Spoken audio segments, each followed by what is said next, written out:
Bonjour, merci Aristide. Euh, donc l'idée de ce webinaire, je vais essayer de le faire, de faire une petite introduction générale et puis d'en présenter le principe. Alors premièrement, il est très perturbé par la Covid, par la crise Covid. On avait l'intention de faire un colloque interactif. On va essayer de le faire le plus interactif possible. Et du coup, ça nous oblige on ne peut pas travailler avec des groupes de travail dans une salle, etc. Et puis ensuite changer les groupes de travail, mettre les trucs en partage et tout. Donc, on va faire différemment. Et je vais vous expliquer ça rapidement. Donc, on commence par une table ronde. Cette table ronde qui a lieu aujourd'hui, qui est enregistrée et qui servira de matériau pour 3 ateliers qui auront lieu par la suite. Et donc voilà. Donc, premièrement, je vous remercie d'être présent. On a actuellement 29, je crois, participants, enfin voilà, et puis peut-être d'autres qui vont arriver après. Le sujet de la table ronde, c'est sur le sujet des quels sont les enseignements qui sont nécessaires pour faire face aux besoins d'identification et d'expertise dans le domaine des insectes vecteurs, parasites, ravageurs, auxiliaires et dans le domaine de la parasitologie dans le monde vétérinaire. La parasitologie, en gros, c'est les nématodes et toutes les bestioles qui se développent dans les animaux d'élevage. Et donc, c'est la première étape du parcours général. Ce qu'on va voir aujourd'hui, en fait, c'est la manière dont les utilisateurs, on va dire, de compétences en entomologie, en parasitologie, s'inquiètent de ce qui est ressenti comme une érosion progressive et une dispersion des compétences en taxonomie au service de l'entomologie et de la parasitologie dans le domaine agricole vétérinaire, qui conduit… alors, c'est exprimé souvent comme un manque de spécialistes en taxonomie des arthropodes, un manque des nématodes, un manque de spécialistes, qui est peut-être en fait un manque de généralistes. Ça dépend comment on oriente, et peut-être on pourra discuter de ça, comment on oriente la question spécialiste versus généraliste. En gros, les gens ne sont pas spécialistes de la même chose. Et en tout cas, ce manque de compétences en capacité quand on est face à une situation avec des bestioles et puis un environnement agricole vétérinaire, capacité, une difficulté à dire ce que c'est que cette bestiole, quel impact elle va avoir, comment il faut faire, etc. Donc c'est, vous voyez, à la fois spécialiste et généraliste, puisqu'on est capable de mettre en contexte, susceptible d'impacter toutes les approches qui reposent sur l'identification des espèces, qu'elles soient modèles. Les espèces modèles, c'est plus facile en général parce qu'elles sont modèles justement, mais des espèces non modèles, des espèces invasives, éventuellement donc nouvelles pour la faune de notre pays, des communautés d'espèces naturelles, une situation qui est paradoxale parce que justement c'est des compétences qui sont nécessaires et qui le seront de plus en plus que jamais pour mener à bien la transition agroécologique des systèmes alimentaires. Et donc, à la fois, c'est des compétences dont on a besoin et puis on a l'impression qu'elles s'érodent. Alors, dans les questions qu'il faut qu'on arrive à traiter au cours de l'ensemble du parcours et notamment qu'on arrive à introduire par cette table ronde, c'est est-ce que c'est une vraie érosion ou est-ce que c'est un décalage? C'est-à-dire, est-ce qu'on a moins, par exemple, d'entomologistes, généralistes ou spécialistes de l'entomologie, voilà. Ou est-ce qu'on a ou est-ce qu'on les appelle plus des entomologistes parce que c'est des écologues, des généticiens des populations, des neurophysiologistes, etc., selon d'où ils sont. Donc voilà, quelle est la situation exacte? Sachant que à la fin du compte, les compétences dont on a besoin, elles manquent hein, quand même. Ça, c'est quand même petit 1, petit a, le point de départ. Est-ce que c'est un manque de culture générale des personnes qui sont en situation de porter ces compétences qui ont du mal à le faire? Ou est-ce que c'est un manque de connaissances? C'est important à savoir parce que aujourd'hui, par rapport à il y a quelques dizaines d'années, la relation qu'on a à la connaissance pure n'est plus la même parce qu'il y a Internet, Wikipédia, enfin voilà, mais il y a Internet qui est un puits de connaissances, mais où il faut avoir une culture générale pour y accéder, enfin en tout cas pour mettre ses connaissances en ordre. Est-ce que c'est un problème de formation d'un vivier de compétences ou un problème de recrutement dans ce vivier? Est-ce que c'est uniforme dans le champ de l'entomologie et de la parasitologie ou est-ce que c'est plus hétérogène? Donc, certaines compétences sont présentes, mais pas tous. Et à la fin du compte, quand on a besoin de compétences agrégées pour trouver le nord dans une situation particulière, ben, on a du mal à les agréger. En tout cas, trois choses qu'on peut observer, qui sont des choses ponctuelles. Je suis désolé par avance. En mars 2019, l'Académie des sciences a organisé sur 2 jours et demi une conférence qui s'appelait Insectes, amis, ennemis et modèles, qui durait 2 jours et demi, qui était organisée par un entomologiste, prix Nobel de médecine français. Donc on n'a quand même pas tant que ça de prix Nobel. Il y en a quand même un qui est entomologiste là-dedans, Jules Hoffman. Donc c'est donc qu'il existe des ressources. Le machin a tenu pendant 2 jours et demi, il y avait une très haute tenue scientifique, c'est donc qu'il existe des ressources. Deuxièmement, les compétences sont rares, d'accord, mais ça nous renvoie aussi à l'image du chasseur de papillons qui était toujours perçu comme des gens un peu particuliers, un peu bizarres, pour le dire comme ça. Au passage, au Japon, il y a un engouement très particulier des enfants pour récolter toutes les petites bestioles. On les voit dans les parcs en train de courir après les cigales, les papillons et tout ça. On se dit d'ailleurs, ça peut être terrible pour les cigales. Et les bestioles dans la mer avec des petites boîtes, ils mettent ça, enfin voilà. En tout cas, cette érosion, les compétences sont rares, d'accord, mais cette érosion n'est pas forcément ressentie, en tout cas avec les mêmes mots. On va essayer d'avoir une introduction là-dessus dans une des tables rondes, dans un des ateliers.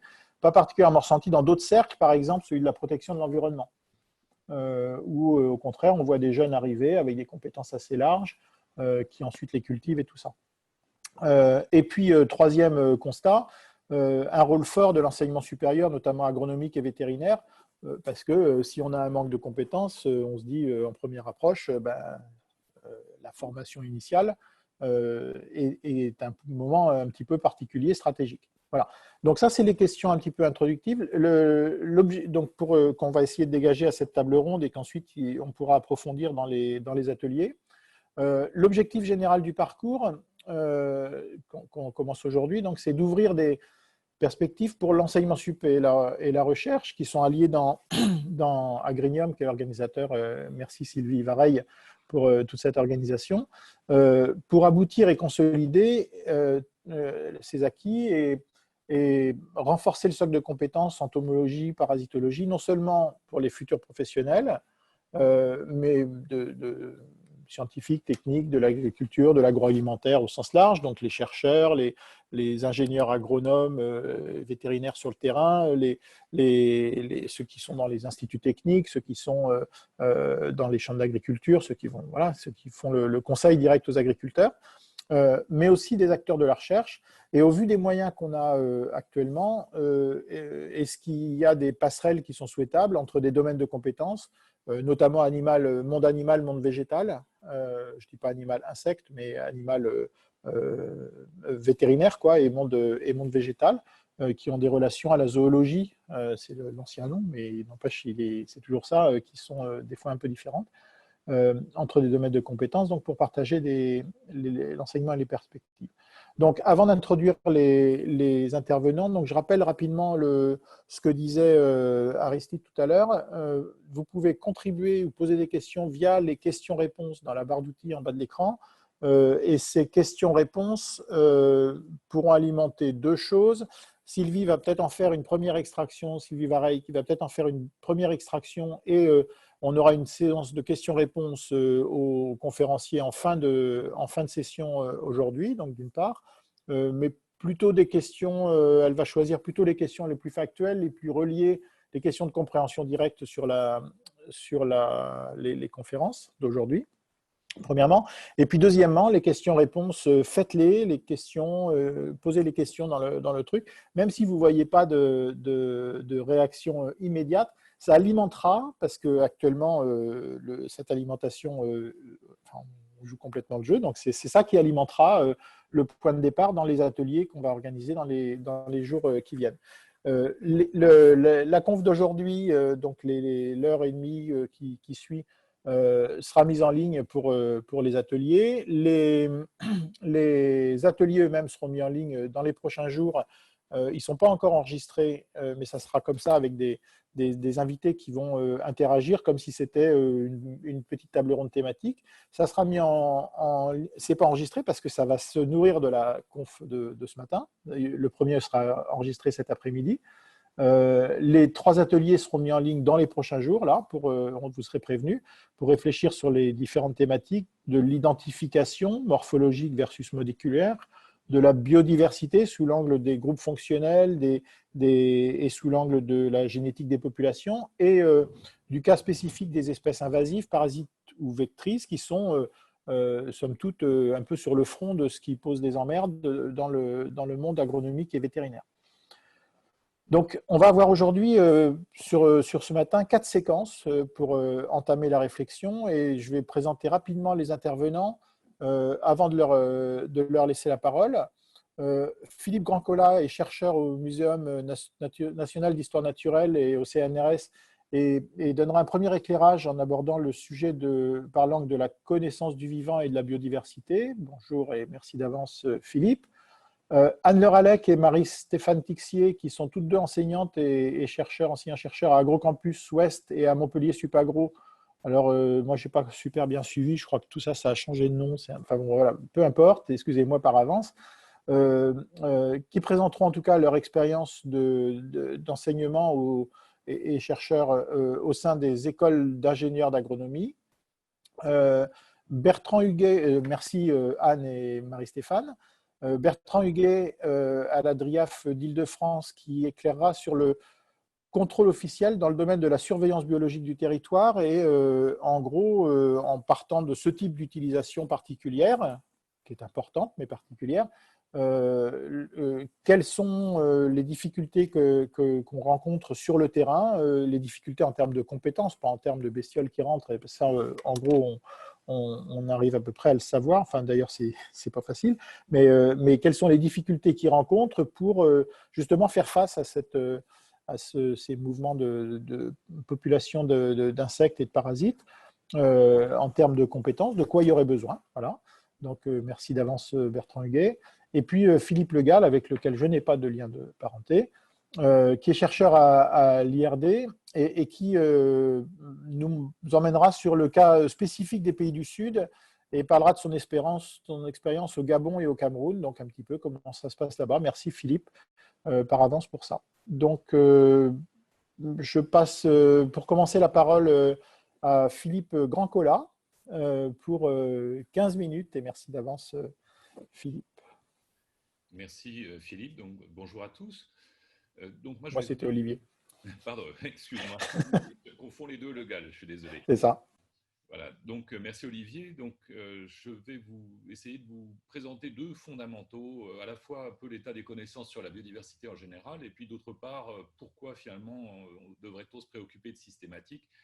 Je pense que c'est intéressant de repartir à la racine de ces questions sans nécessairement aller dans les détails en relativement peu de temps. Donc je vais partager ma présentation.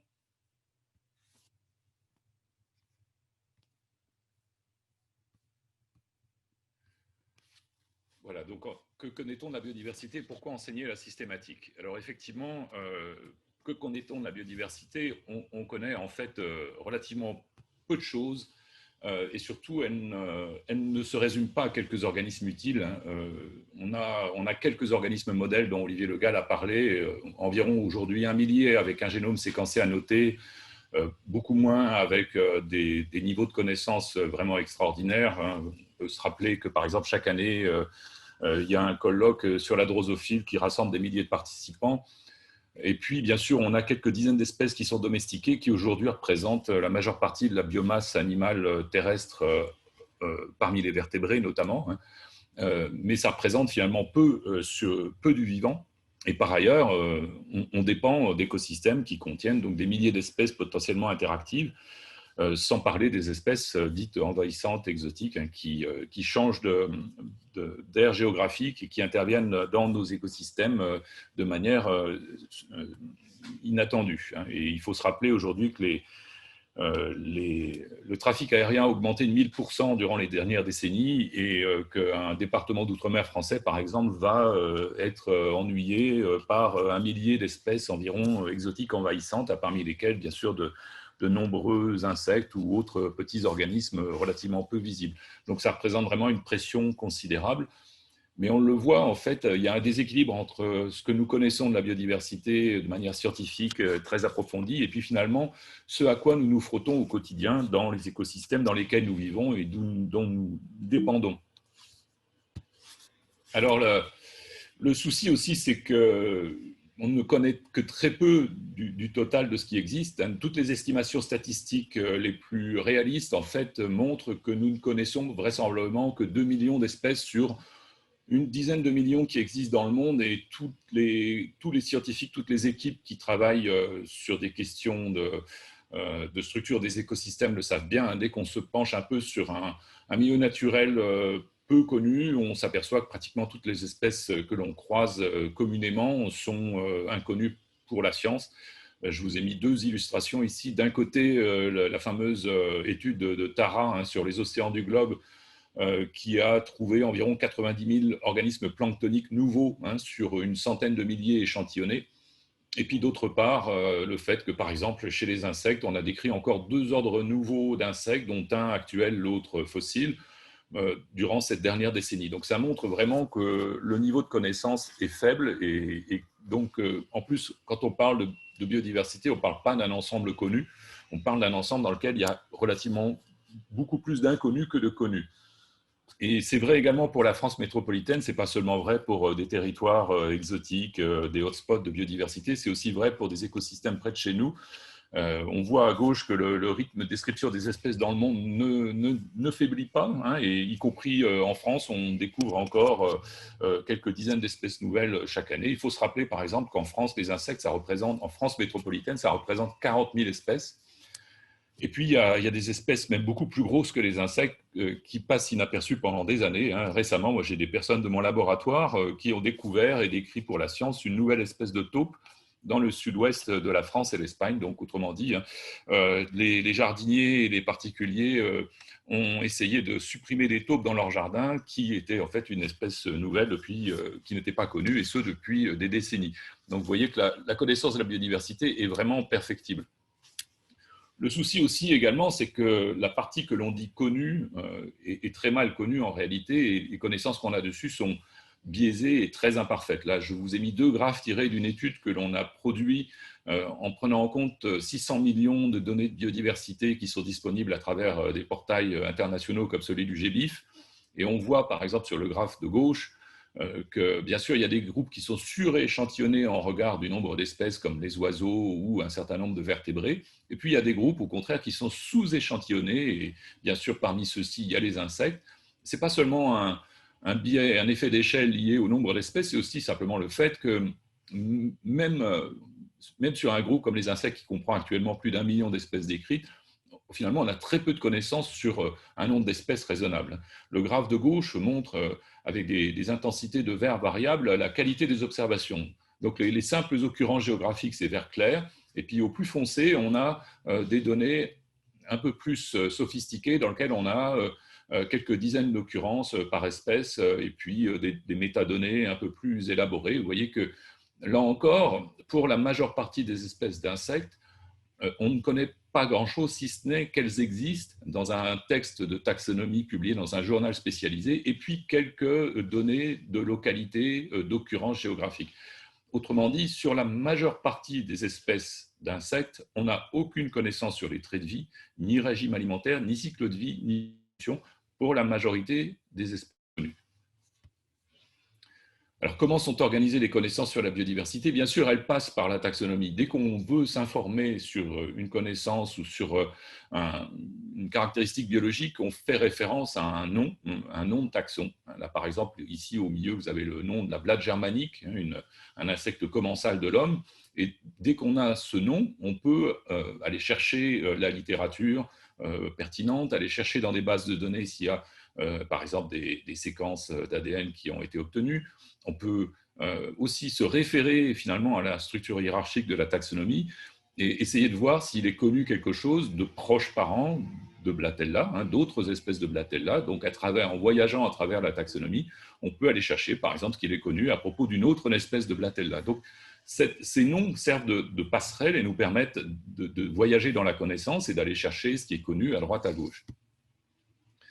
Mais qu'est-ce qu'il y a derrière les noms, les taxons, les espèces et la classification? Malheureusement, on l'utilise quotidiennement, tout ce que l'on est, mais je pense que beaucoup des scientifiques ne se rendent pas compte finalement de ce que représentent les noms, les taxons, les espèces. Et c'est aussi un autre souci. Non seulement on connaît peu de la biodiversité, mais on surestime finalement ce que représente un nom, un taxon et une espèce. Alors le nom, c'est simplement une étiquette.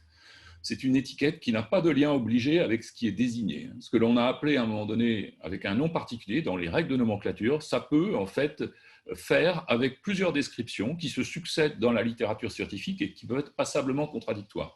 Donc les règles du code font que ce nom persiste, il peut continuer à être utilisé, mais sa signification peut changer. Deuxième concept, c'est le taxon. C'est tout simplement la description d'un organisme qui a été publié en rapport avec un nom au début. Et cette description, elle peut être révisée, elle peut être amendée. Par exemple, si on découvre des nouveaux caractères, notamment aujourd'hui moléculaires ou comportementaux, écologiques. Et puis enfin, on a le concept d'espèce qui, comme vous le savez, est un concept assez difficile à attraper. C'est un concept qui peut être biologique, avec le critère de reproduction, de communauté de reproduction, un critère aussi qui peut être phylogénétique. Et ce sont surtout des définitions, les définitions d'espèces sont des définitions qui ne sont pas exhaustives, c'est-à-dire qu'on ne peut pas dire, quand on a défini une espèce, par exemple biologique, quels sont tous les individus qui participent de cette espèce. En réalité, on a une définition globale biologique de cette espèce, et puis on sait que vraisemblablement, il y a un certain nombre d'individus qui échangent des gènes ou qui descendent d'un même ancêtre commun, qui en participent, mais on n'a pas la liste complète de tous les individus qui sont dans cet ensemble, bien entendu. Et puis enfin, il y a la classification. La classification, c'est simplement un catalogue hiérarchisé de noms. Donc si le nom, c'est l'étiquette, le taxon, c'est le tiroir, la classification, c'est un meuble avec beaucoup de tiroirs et qui ont des positions relatives qui sont informatives. Et quand on identifie finalement une espèce, qu'est-ce que l'on fait? On lui assigne un nom sur la base de l'adéquation au taxon et de la description du taxon. Voilà. Donc, ce qui ne veut pas dire pour autant qu'on a réalisé un grand travail de biologie des populations ou de systématique phylogénétique. On s'est simplement contenté de lui assigner une appellation de manière à pouvoir continuer à échanger des informations avec les autres scientifiques. Et dans ce contexte assez traditionnel, mais passablement méconnu, il y a bien sûr l'irruption très positive des méthodes moléculaires comme le barcoding ou le métabarcoding qui nous permettent aujourd'hui d'aller beaucoup plus vite dans la pratique de l'identification dans un certain nombre de cas, mais qui dépendent de la taxonomie, bien entendu. Quand on essaye de faire une équivalence entre un marqueur moléculaire et un nom, un taxon, cette équivalence, en fait, elle est basée sur un concept d'espèce qui est plus ou moins bien travaillé selon les cas. Et là encore, en fait, si on n'a pas derrière le nom et le taxon, le barcoding ne nous donnera aucune information et ne nous permettra pas de nous référer à l'ensemble de ce qui est connu dans la littérature sur cette espèce ou sur ses proches parents. Un degré supplémentaire de méconnaissance est franchi quand on s'intéresse aux méta-approches, métagénomiques ou métabarcoding. Dans ces cas-là, en fait, on ne se réfère pas à un spécimen, à un individu, qu'il a été observé ou qu'il a été séquencé, on se réfère à un ensemble de séquences qu'on partitionne et dans lequel on identifie éventuellement des items qu'on peut relier à des espèces déjà connues. Donc là, on a encore une déconnexion un peu plus importante avec la connaissance systématique. Et c'est une approche qui peut être très rapide, mais qui va nécessiter un calibrage, un étalonnage, qui va nécessiter une connaissance fondamentale d'arrière-plan sur la biodiversité qu'on n'a malheureusement pas si souvent que cela. Donc, en conclusion, je pense qu'il est important de se rendre compte aujourd'hui que cette biodiversité qui est mal connue, qui s'invite chez nous en permanence, que l'on consomme, qui régule le fonctionnement des écosystèmes, qui a des effets importants sur le climat, cette biodiversité, en fait, on doit pouvoir prôner des aspects d'enseignement et de formation à son égard, d'abord sur l'état des connaissances pour que tout un chacun se rende compte du peu de connaissances finalement qu'on a sur elles, et d'autre part sur les concepts de base en systématique, parce qu'il est important qu'on n'ait pas des conceptions qui soient essentialistes, dans lesquelles on pense qu'un nom assigné à un individu nous donne immédiatement finalement connaissance et délimitation d'une espèce. Et puis enfin, je pense qu'il est aussi important que ce type de considération passe à travers des collaborations scientifiques équilibrées entre les différentes parties de la communauté scientifique et pourquoi pas des collaborations entre systématiciens, écologues, physiologistes, agroécologistes. Je pense que ça, c'est l'avenir du domaine et ça suscitera certainement un redémarrage de formation et de compétences dans ces domaines scientifiques. Voilà, je vous remercie pour votre attention. Je vais cesser le partage de mon écran.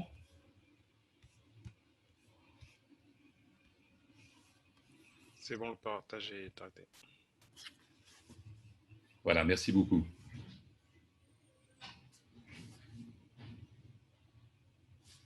Donc, pour la suite, allô?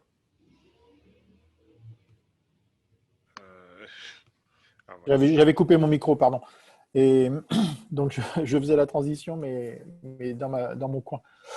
Donc, je vais passer la parole maintenant à Anne Leralec et Marie-Stéphane Tixier. Et si vous avez donc des questions pour Philippe ou de manière plus générale pour les ateliers qui suivent, je vous rappelle, vous les mettez dans le questions et réponses. Voilà. Anne et Marie-Stéphane, je vous laisse vous organiser sur la séquence qui suit. Et mon micro. Merci. Donc, je suis Anne Leralec et avec Marie-Stéphane, nous allons essayer de vous donner quelques éléments sur l'enseignement de la taxonomie et de la systématique dans nos établissements. Donc, pour l'information d'Olivier, voici les nouveaux logos de nos deux établissements qui sont réunis dans un institut national qui s'appelle l'Institut Agro. Merci beaucoup. J'ai partagé mon écran, vous le voyez correctement, vous m'entendez bien? Très bien, merci. Donc, pour commencer, je voudrais rappeler que les ingénieurs agronomes, ce sont avant tout des généralistes. Donc, on va former dans nos établissements des étudiants qui vont recevoir des enseignements dans les différents domaines des sciences biologiques, mais aussi de beaucoup d'autres choses, de l'agronomie, de la pédologie, de l'économie, des statistiques, etc. Et donc, tout ça, ça laisse relativement peu de place à l'enseignement de disciplines plus classiques comme la botanique ou la zoologie. Et puis, ce qu'il faut aussi bien avoir à l'esprit, c'est que les étudiants qu'on accueille dans nos écoles d'agronomie ont un bagage en taxonomie initiale qui est extrêmement léger. Donc, je vous ai indiqué ici les quelques lignes qui figurent dans le programme des classes préparatoires BCPST qui font le gros des flux d'étudiants qui rentrent dans nos écoles. Vous voyez que ça se résume à 4 lignes, que la classification elle est surtout considérée d'un point de vue évolutif, et on parle d'êtres vivants rencontrés dans ce programme qui trouvent leur place dans cette classification. Ça se réduit à 4 ou 5 espèces qui vont de la vache comme holobionte, donc avec tous ces symbiotes, et la langoustine par exemple. Donc, on a vraiment au départ des étudiants qui sont très très peu formés à ces questions-là. Donc, comment ça s'organise l'enseignement de la taxonomie dans le cursus de nos ingénieurs? Je vous ai schématisé ici le déroulement de la formation qui est à peu près partagé dans toutes les écoles. La première année, donc le niveau L3, c'est un tronc commun. Tous les étudiants suivent une diversité de disciplines.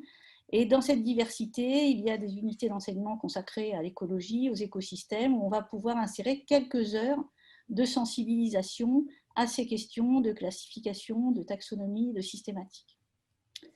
En deuxième année, on a généralement une année d'enseignement qui est optionnelle. Les étudiants choisissent des modules et là, on va pouvoir proposer des approfondissements. Donc, je vous en ai listé quelques intitulés sur la droite ici. Ce qu'il faut bien noter, c'est que ces approfondissements ne vont plus concerner qu'une petite fraction de nos étudiants, un petit quart en général. Enfin, en dernière année, niveau M2, on va pouvoir, dans une année de spécialisation, proposer des enseignements qui sont vraiment dédiés, mais qui, évidemment, ne vont plus concerner qu'une fraction encore plus réduite des ingénieurs agronomes qui sont formés. Et on va en particulier pouvoir développer ces enseignements dans une spécialisation qui est commune à Montpellier Supagro, AgroParisTech et AgroCampus Ouest, qui s'appelle Protection des plantes et environnement. Et Marie-Stéphane va tout de suite vous indiquer ce qu'on y propose. Donc, en résumé, on a très peu d'étudiants qui sont vraiment concernés par un vrai enseignement de taxonomie et la majorité des ingénieurs agronomes ont reçu une forme de sensibilisation à ces questions. Alors pourtant, il y a quand même des enjeux qui sont forts à la formation au domaine de la taxonomie, et on a des objectifs de formation pour un certain nombre de ces ingénieurs. Le premier enjeu, c'est évidemment un enjeu de diagnostic dans le domaine de la santé des plantes. On vise à former un certain nombre de diplômés qui vont être aptes à la reconnaissance des bioagresseurs des plantes cultivées, qu'il s'agisse d'arthropodes, d'agents pathogènes ou de plantes adventices. Et puis, on a un deuxième enjeu qui est peut-être, qui apparaît clairement, en tout cas plus récemment, et qui concerne plus d'étudiants, c'est tout ce qui va concerner ce qu'on appelle la biodiversité fonctionnelle, et donc la relation entre cette biodiversité et les services écosystémiques qu'on peut en attendre au profit d'une agriculture qui s'oriente vers l'agroécologie. Donc là, ça concerne des processus comme la régulation naturelle des ravageurs des cultures, le recyclage de la matière organique, donc ça ouvre la porte à toute la diversité de la faune du sol, ou les processus de pollinisation, où au-delà de l'abeille domestique, on va considérer d'autres espèces. Donc ça, ce sont des enjeux qui sont forts aujourd'hui, et je vais passer tout de suite la parole à Marie-Stéphane qui va vous illustrer par deux modules d'enseignement assez différents comment on répond à ces deux enjeux. Donc Marie, tu me dis quand tu veux que je présente tes diapos. D'accord. Bah, tu peux passer là tout de suite déjà. Donc bonjour à tous, donc moi je suis Marie-Stéphane Tixier, donc je suis enseignant-chercheur à Supagro. Et donc, avec Anne, on a structuré le discours en plusieurs parties. Et donc, ce que je vais vous présenter maintenant, c'est l'enseignement de la taxonomie, comment on l'a structuré au niveau d'une UE qui est dans l'option de dernière année, donc protection des plantes et environnement, qui concerne, comme l'a dit Anne, au final, un pourcentage relativement réduit d'étudiants sur le total qu'on a au départ. Donc, cette UE, elle s'appelle Diagnostic et taxonomie en protection des plantes, donc avec déjà un ciblage sur une fonction de la biodiversité qui va aider ou pas en protection des plantes. Donc, cette UE, elle représente 5 semaines, ça représente 5 CTS, et en total, en heures de cours, c'est à peu près 70 heures de cours.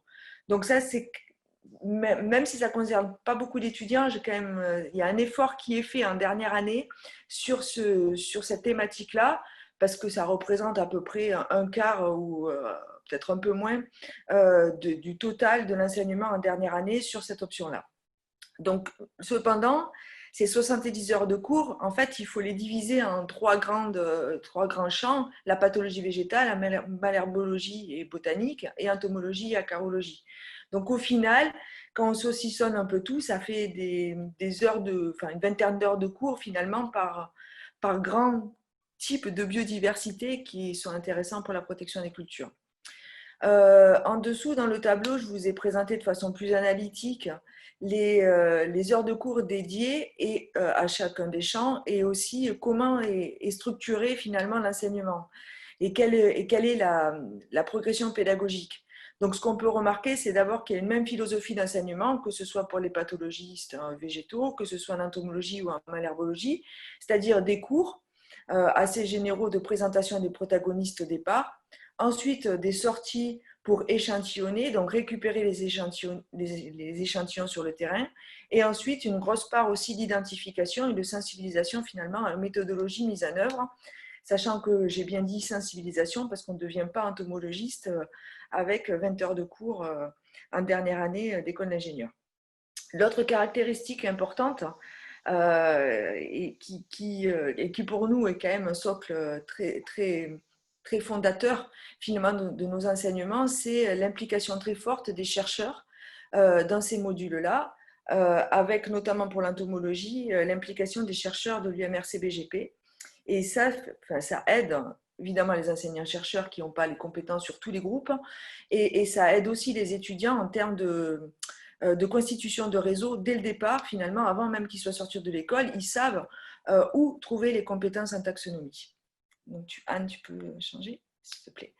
Donc, pour illustrer de façon peut-être plus précise ce que je viens de dire, ici, j'ai mis aussi la structuration de l'enseignement, mais à ce moment-là, en faisant un focus sur l'entomologie et l'acarologie, toujours en dernière année.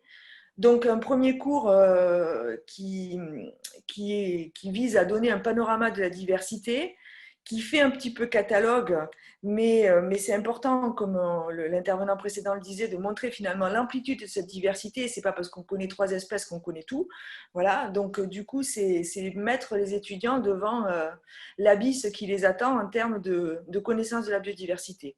Pour les rassurer un peu plus, on part sur des cours ensuite qui sont plus fonctionnels, c'est-à-dire aborder la biodiversité par ses fonctions en termes de quels sont les groupes qui sont des ravageurs principalement et quels sont les groupes qui sont des auxiliaires, finalement pour replacer la biodiversité par rapport à ce qu'on en attend en protection des cultures, en termes d'exploitation et d'utilisation.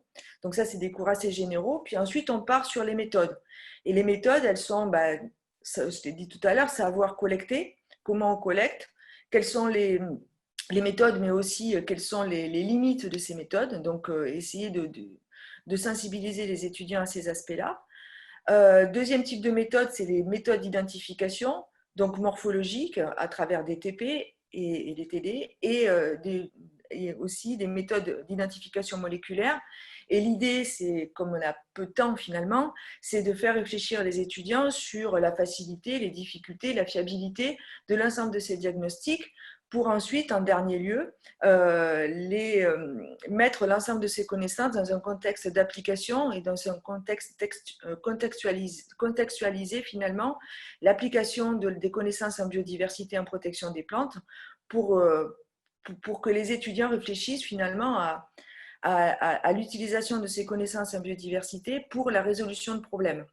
Donc, pour conclure, en fait, on essaye d'aller du comment au pourquoi, c'est-à-dire comment on étudie la biodiversité et à quoi ça sert pour la résolution de problèmes et surtout la création, puisqu'on est ingénieur, enfin ils sont ingénieurs, donc ils doivent être capables de créer de nouvelles solutions techniques en se basant sur des connaissances scientifiques.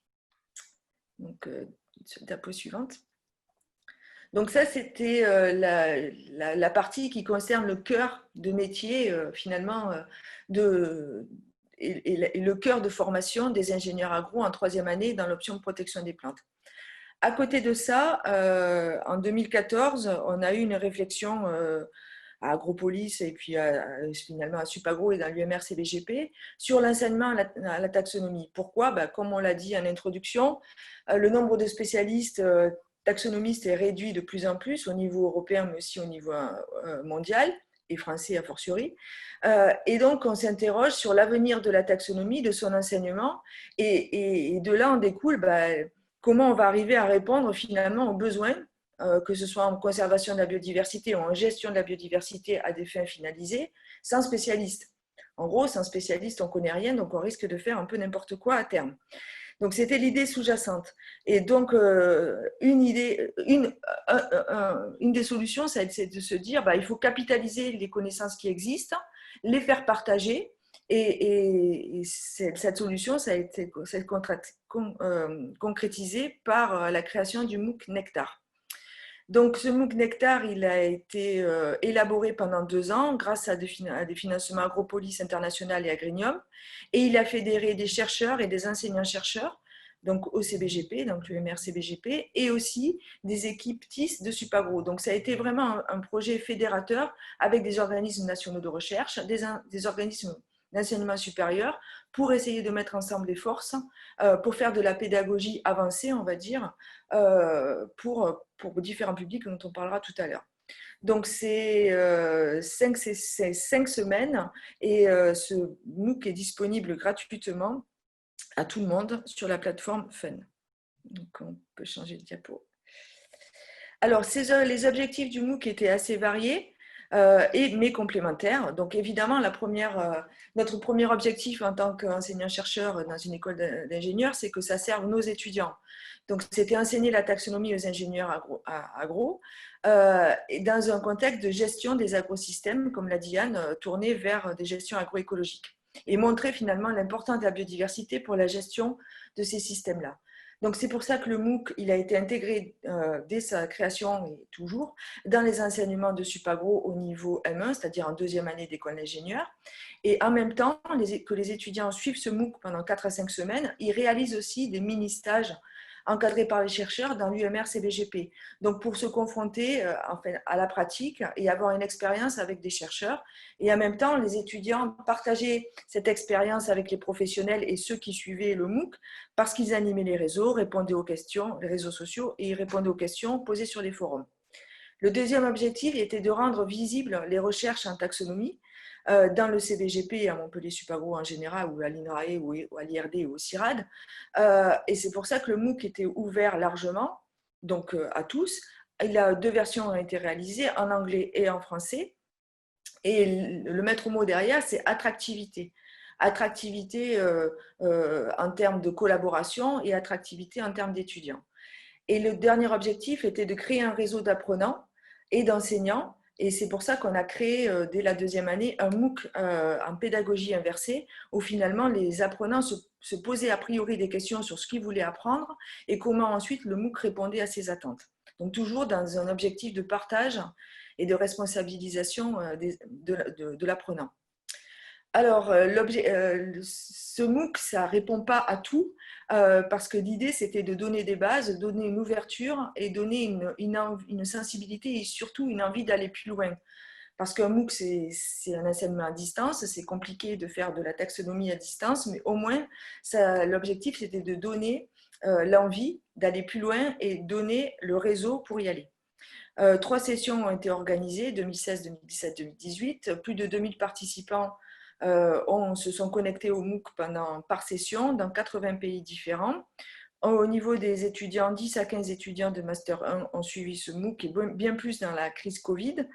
Et ça a permis un lien, je pense, accru entre l'enseignement et la recherche, et avec des développements aussi un peu inattendus au niveau international, puisque dès la première année, on a été contacté par l'Université de Copenhague pour pouvoir collaborer sur ce MOOC-là avec des échanges d'étudiants. Donc finalement, les étudiants danois et les étudiants français ont travaillé ensemble sur le MOOC pour l'animer. Donc, diapo suivante. Donc, simplement pour terminer, j'ai indiqué ici la structuration du MOOC et comment on l'a pensé, hein, avec les 5 sessions, enfin les 5 semaines. Donc, connaître les protagonistes, à quoi ça sert de les connaître et de les identifier, jusqu'à où il faut aller pour que cette connaissance serve. Ensuite, des sessions plus méthodologiques sur la collecte, avec comment on collecte, pourquoi on collecte, etc. Une session approfondie sur l'identification morphologique avec des outils et surtout les limites. Et enfin, une dernière session sur les innovations en termes d'identification.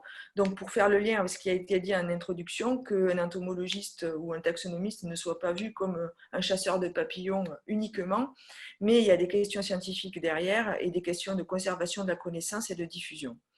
Donc, les supports, ce sont des vidéos, des textes, des quiz pour chaque cours, pour chaque fin de semaine, des forums, des lives, etc., pour rendre les choses beaucoup plus interactives, et des évaluations par les pairs pour que les gens discutent entre eux et que ça crée une communauté dynamique, on espère, autour de la taxonomie et de son exploitation à la fois technique et scientifique. Donc, voilà ce que je voulais dire sur les 2 aspects de type d'enseignement qu'on a réfléchi pour que la taxonomie survive à terme. Voilà. Donc, je vais conclure rapidement. Donc, en fait, il nous semble que les écoles d'agro constituent un lieu assez privilégié pour construire les compétences dont on a besoin aujourd'hui pour porter ces enjeux autour de la biodiversité et de la transition agroécologique. Mais évidemment, c'est conditionné par la possibilité qu'on va avoir de réellement former nos étudiants à l'analyse de la biodiversité.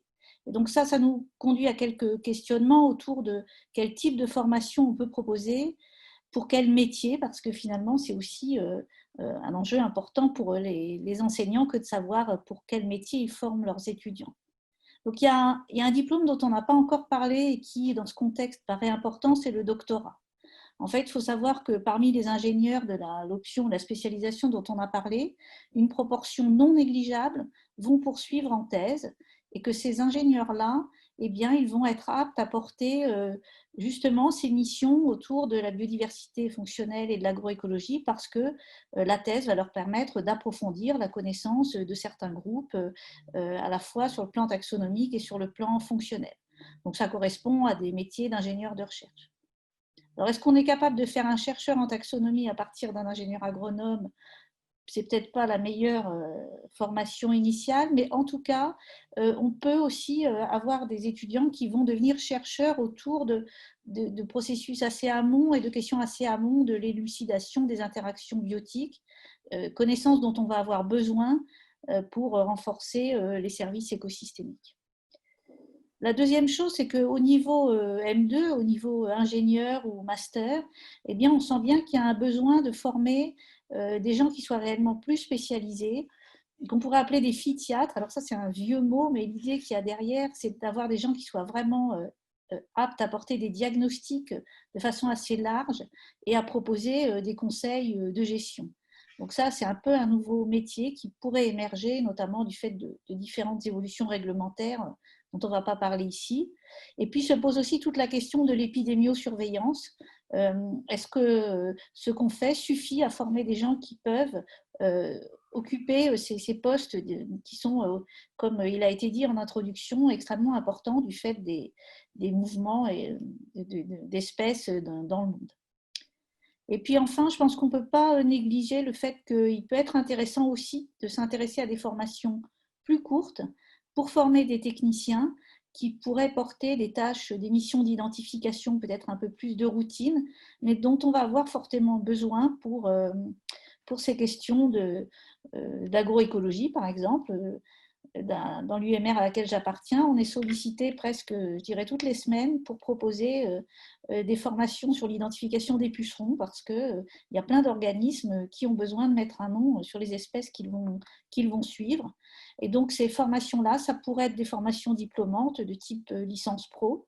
Il y a déjà, Marie-Stéphane pourra peut-être compléter des enseignements dans ce sens qui sont dispensés à Montpellier, mais ça pourrait être aussi peut-être des modules de formation continue qu'on pourrait proposer dans le cadre d'Agri. Voilà, je vous remercie.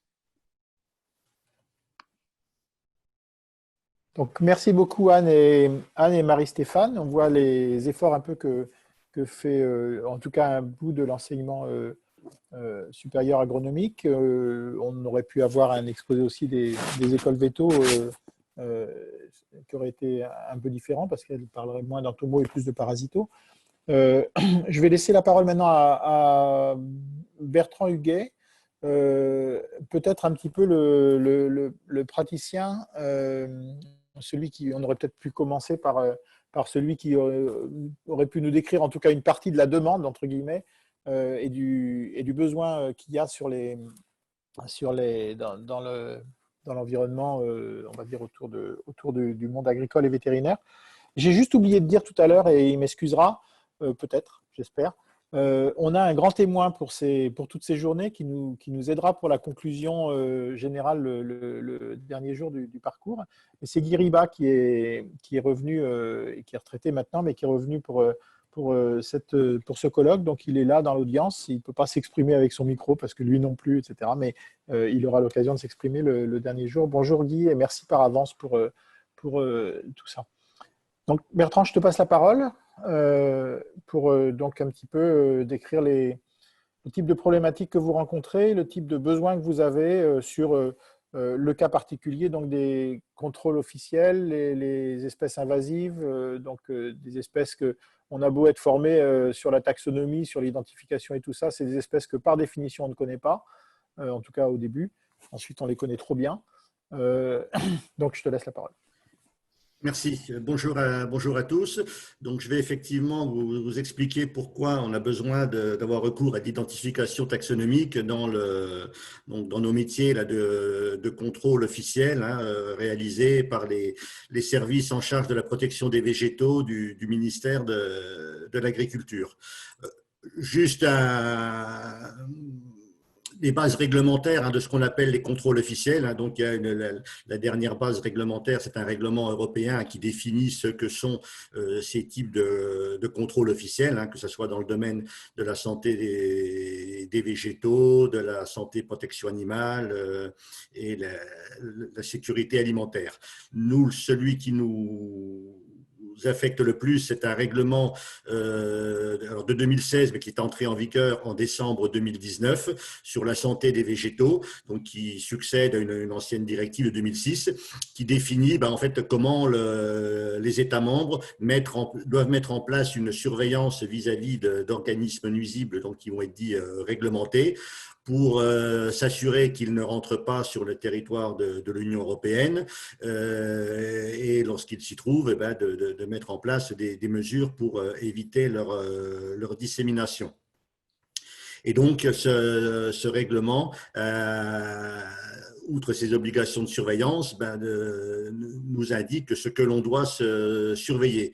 Donc, il a établi un nouveau classement des organismes nuisibles qui vont être réglementés au niveau de l'Union européenne en faisant de différentes catégories. Donc, c'est un classement qui est totalement refondu par rapport au précédent, avec des organismes qui ne sont plus réglementés et d'autres nouveaux qui sont appartenus.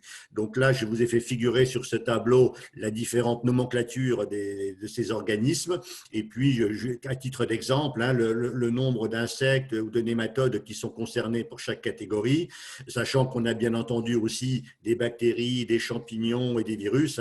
Au total, ces organismes réglementés sont plus de 200, 250 environ. Donc, on a des organismes de quarantaine prioritaires, ce sont des organismes pour lesquels il était considéré par l'évaluation qu'ils présentaient un préjudice économique très important pour les filières qui peuvent être concernées. Donc, dans cette liste, on trouve des choses qui sont déjà présentes sous forme de foyers en Union européenne, voire en France, comme par exemple pour les capricornes asiatiques, le nématode du pin qui est au Portugal. Ensuite, on a des organismes de quarantaine, donc là aussi, où certains peuvent être déjà présents dans certains États membres, voire en France. Et puis ensuite, des organismes de quarantaine zones protégées, c'est-à-dire que c'est des organismes qui sont présents sur une large partie du territoire européen, mais qu'il y a des zones qui sont définies comme zones indemnes, des zones protégées. Et donc, c'est uniquement les échanges de végétaux, de produits végétaux vers ces zones qui vont faire l'objet d'une surveillance. Alors, il y a beaucoup de zones protégées qui concernent encore le Royaume-Uni, mais qui vont tomber avec le Brexit. Ensuite, il y a une petite catégorie d'organismes de quarantaine provisoires, donc ils n'ont pas encore eu le temps d'être classés, ou on ne sait pas encore dans quelle catégorie il faut les classer. Et puis, la dernière catégorie sont des organismes qui s'appellent réglementés, mais non de quarantaine. Donc là, ce sont des organismes qui sont largement présents sur le territoire. Par contre, on va s'y intéresser à eux uniquement dans le cas de la production de semences ou de plants qui font l'objet de ce qu'on appelle un passeport phytosanitaire qui vont leur permettre de circuler librement dans toute l'Union européenne. Et donc, ils vont être surveillés, contrôler et faire l'objet de mesures de lutte uniquement chez des pépiniéristes et des semenciers. Donc tout ça, ça fait, comme je l'ai dit, beaucoup d'organismes. Alors cette surveillance, elle s'exerce à différents niveaux. Il y a, comme on l'a dit, c'est la première base, c'est de protéger le territoire de l'Union européenne. Donc il y a des contrôles qui sont effectués sur les végétaux et les produits végétaux importés de pays tiers, donc hors Union européenne. Et il faut savoir que désormais, les départements et territoires d'outre-mer français sont considérés pour l'Union européenne comme des pays tiers et donc font également l'objet de ces contrôles sanitaires qui sont réalisés sur ce qu'on appelle des points d'entrée communautaires. Donc, c'est les grands ports de commerce, c'est des grands aéroports. Donc, nous, pour l'Île-de-France, Roissy et Orly, et des zones aussi comme le marché de Rungis, donc une grosse zone de circulation de végétaux. Donc, des échantillons sont pris pour rechercher la présence ou non de ces organismes nuisibles. À l'inversement, on fait aussi des contrôles pour ce que l'on exporte vers les pays tiers, puisque ces pays tiers, ils ont également leur propre réglementation sanitaire, donc qui est différente de celle de l'Union européenne. Mais on doit donc s'assurer que les productions qui partent de chez nous respectent les exigences sanitaires de ces pays vers lesquels nos produits vont être exportés. La surveillance, c'est aussi la surveillance sur le territoire. J'en ai parlé tout à l'heure de ces organismes que l'on va surveiller spécifiquement dans le cadre de la production de plants et de semences pour délivrer ce passeport phytosanitaire. Donc, ils vont faire l'objet de contrôles. Alors, un petit peu plus administratif maintenant que technique, mais pour s'assurer qu'il y a une responsabilité qui a été accrue des professionnels, qu'ils mettent en œuvre des plans de maîtrise pour s'assurer de l'absence de ces organismes de quarantaine sur leur production. Et puis ensuite, il y a tout ce qu'on appelle la surveillance du territoire pour détecter l'introduction et la dissémination. Donc, l'intervenante précédente parlait tout à l'heure de l'épidémiosurveillance, qui concerne surtout les organismes présents sur le territoire, qui font l'objet éventuellement de traitements par les professionnels, donc qui sont suivis dans le cadre de bulletins de santé du végétal. Nous, on s'intéresse, par exemple, comme je l'ai dit en préambule, à des organismes qui ne sont pas présents, ou en tout cas on cherche à s'assurer qu'ils ne sont pas présents et ne se disséminent pas. Donc cette surveillance, elle s'effectue sur des parcelles agricoles de l'ensemble des filières, mais également sur des parcs et jardins dans des zones industrielles et commerciales où il y a pas mal d'échanges avec des insectes, par exemple, qui peuvent être introduits par des emballages et autres. Donc cette surveillance, elle s'exerce par les agents du ministère de l'Agriculture ou leurs délégataires. Donc, elle consiste, il y a des observations visuelles, on essaie d'aller détecter les symptômes des organismes que l'on recherche. Alors, on a pour certains des analyses de risque par rapport au risque d'introduction, sur quel endroit potentiellement on a plus de chances d'en trouver. Il y a également du piégeage qui peut se faire. Alors là aussi, par rapport à chaque organisme, il faut savoir quel type de piège utiliser. Est-ce qu'on a du piégeage chromatique? Est-ce que c'est du piégeage par phéromones que l'on peut mettre en place, des attractifs alimentaires, tous les modes opératoires qui sont associés.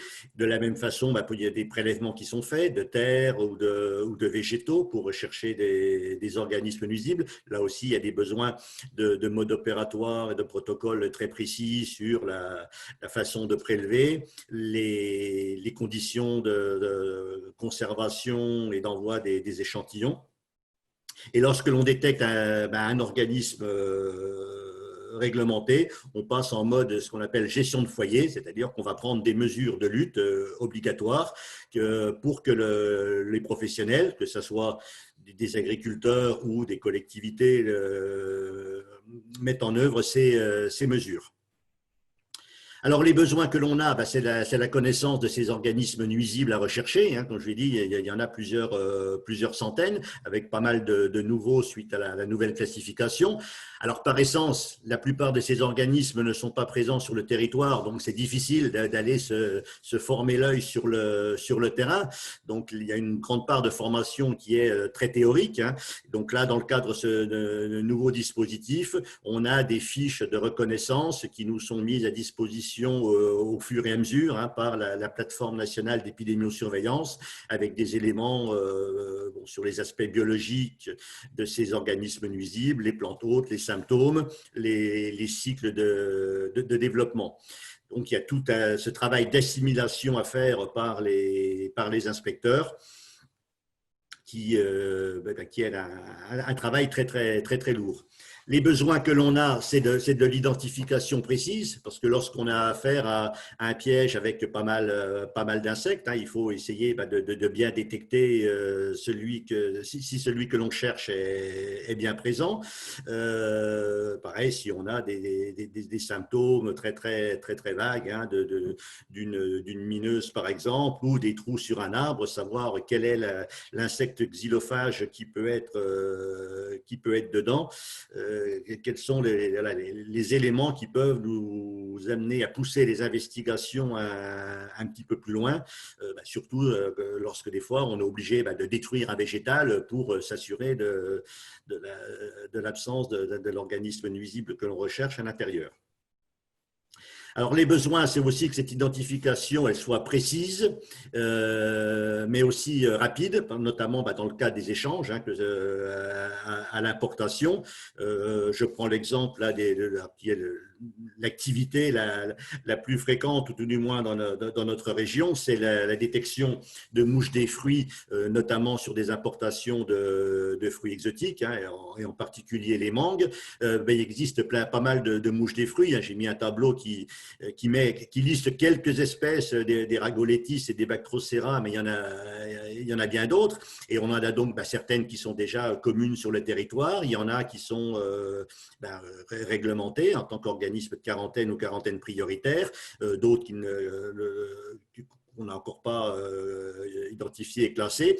Donc, on a besoin d'avoir assez rapidement l'information. Alors, lorsqu'on a affaire à une pupe, à une larve, ce n'est pas forcément toujours facile d'avoir cette identification par l'inspecteur, et donc avoir besoin d'un recours au laboratoire avec des réponses dans des temps assez rapides, parce qu'on ne peut pas bloquer trop longtemps une marchandise sous peine qu'elle devienne périssable. Les besoins, on peut même les pousser un petit peu plus loin, identifier l'espèce, bon, c'est important, mais si on peut aussi aller jusqu'à son origine, ça a une utilité pour un peu la remontée de filière. Donc là, je vous ai mis des exemples. On a d'une nouvelle mouche des fruits qui a été piégée l'année dernière en Île-de-France, et donc pour laquelle l'ANSES a réalisé des analyses génétiques qui a permis de se rendre compte que finalement on avait deux haplotypes différents, et en faisant le parallèle avec ce qu'ils avaient déjà dans leur base de données, on a pu voir qu'il y en avait un qui était plutôt typé avec une origine continent africain et l'autre plutôt continent asiatique. Donc, par rapport à nous, notre travail de déterminer quelles sont les filières à risque, ce sont des éléments qui sont très importants. Alors, les difficultés, comme je l'ai dit, c'est la formation, le besoin de se former à la reconnaissance de tous ces organismes nuisibles, de leurs différentes formes, les symptômes qu'ils peuvent produire, éviter les confusions avec les organismes nuisibles déjà couramment présents sur le territoire. Les difficultés que l'on peut avoir pour le recrutement, parce qu'on a des agents qui sont fonctionnaires, mais on a recours également à pas mal d'agents contractuels, ont des difficultés liées à la précarité de contrats, les difficultés d'hébergement, je pense notamment, et de coût de la vie pour la région Île-de-France. Donc, il y a eu tous des recrutements exceptionnels qui ont été faits par rapport au Brexit. Donc, c'est vrai qu'il y a toujours un peu des flux tendus sur les équipes en charge de ces inspections, ce qui amène à un turnover important. Et puis, comme je disais, une grosse partie de l'identification, elle demande l'appui des laboratoires pour avoir vraiment la certitude que c'est le bon organisme nuisible que l'on a détecté. Et donc, il faut qu'il y ait effectivement des temps de réponse des laboratoires qui soient assez rapides pour que l'on puisse à la fois libérer de la marchandise ou la faire détruire si elle est contaminée par un organisme nuisible, ou prendre des mesures très rapides sur le terrain lorsque c'est nécessaire. Donc voilà pour cette présentation. Je vous remercie. Ok, merci beaucoup Bertrand. Et puis, donc on va terminer donc pour nous montrer un peu les besoins qui s'expriment sur le terrain, quoi, on va dire. Voilà, enfin le terrain. Voilà. Et donc on va passer à la dernière présentation, Philippe Le Gall, qui va donc nous. Voilà, je te passe la parole directement. Vas-y. Merci Olivier. Donc je vais lancer ma présentation et partager mon écran. Voilà. Je pense que vous voyez mon écran. Donc, je vais je vais avoir le plaisir, mais aussi un peu la difficulté de vous présenter en quelques minutes les enjeux au sud de ces questions d'enseignement sur les insectes, en particulier qu'ils soient vecteurs parasites ou je dirais qu'ils entrent en jeu dans les questions de santé ou d'agronomie. Alors, comme vous l'a bien décrit Philippe Grandcola, la biodiversité est immense. Elle est immense non seulement pour ce qui concerne les insectes d'intérêt, je dirais, sanitaire ou agricole, mais aussi en dehors. Et les milieux tropicaux sont bien évidemment le lieu où cette biodiversité s'exprime de la façon la plus extraordinaire. Et pourtant, ce sont aussi les zones les plus défavorisées en fait pour le développement de communautés de scientifiques qui soient je dirais, indépendantes de programmes très finalisés et à très court terme pour développer des recherches sur la biodiversité et les taxonomies. Alors, du fait du temps qui m'est imparti et puis pour les raisons de communauté, je vais me concentrer essentiellement sur le continent africain que je connais très bien et qui me permettra de vous traiter un ou deux exemples qui vous feront toucher du doigt un peu ces questions, mais aussi les solutions et les potentialités de ces travaux en milieu tropical.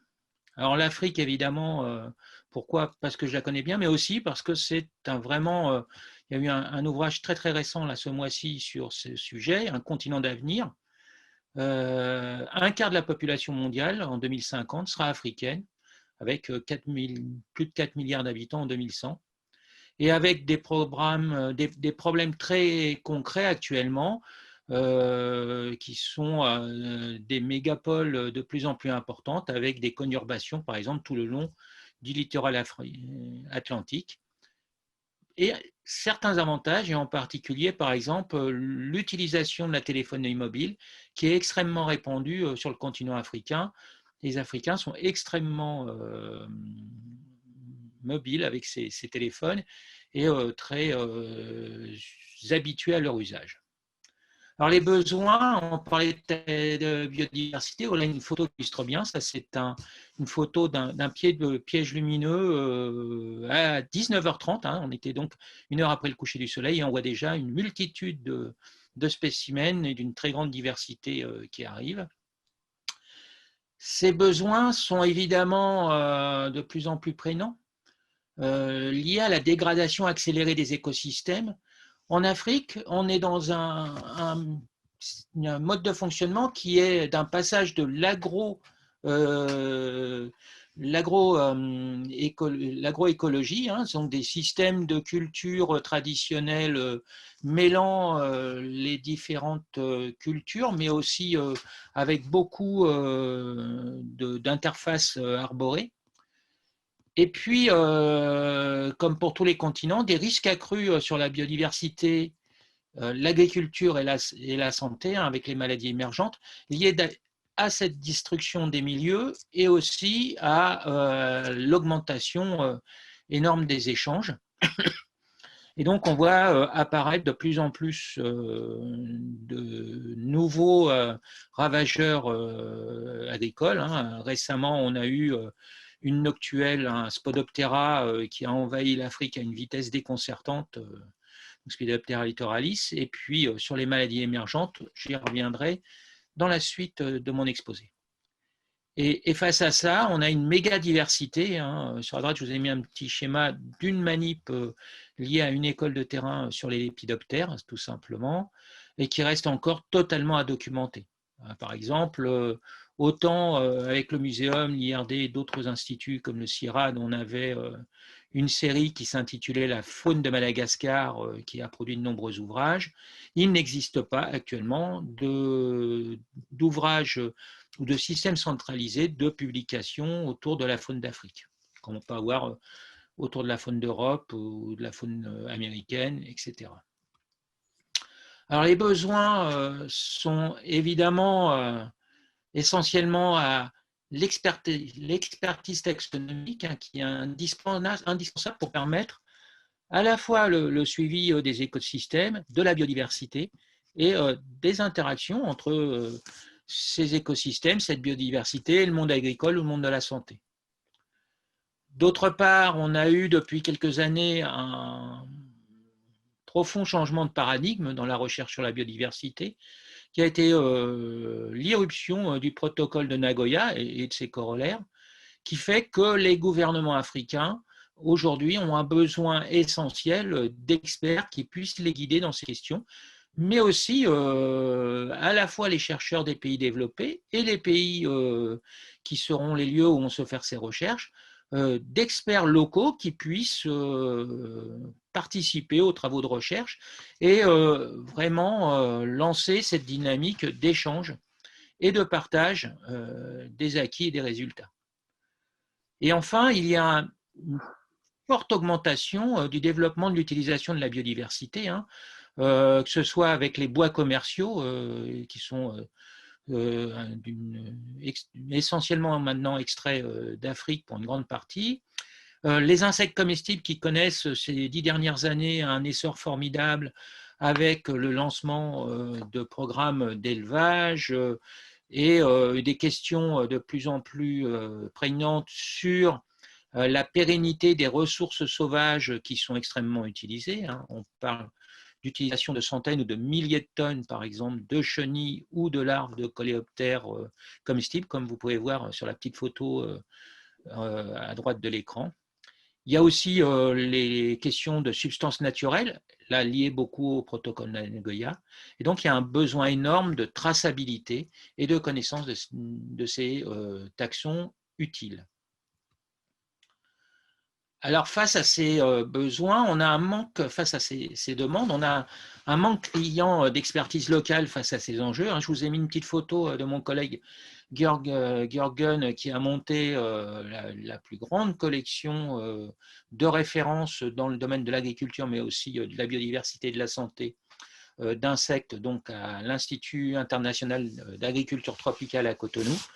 On voit que c'est là un chercheur du Nord qui réside depuis maintenant de très très nombreuses années au Sud et avec qui j'ai participé à ces travaux. Donc on a peu d'experts. En bas, la photo en dessous, vous avez Alain Didier Missoup, qui est un des bien connus du muséum et qui est un expert de la taxonomie des mammifères.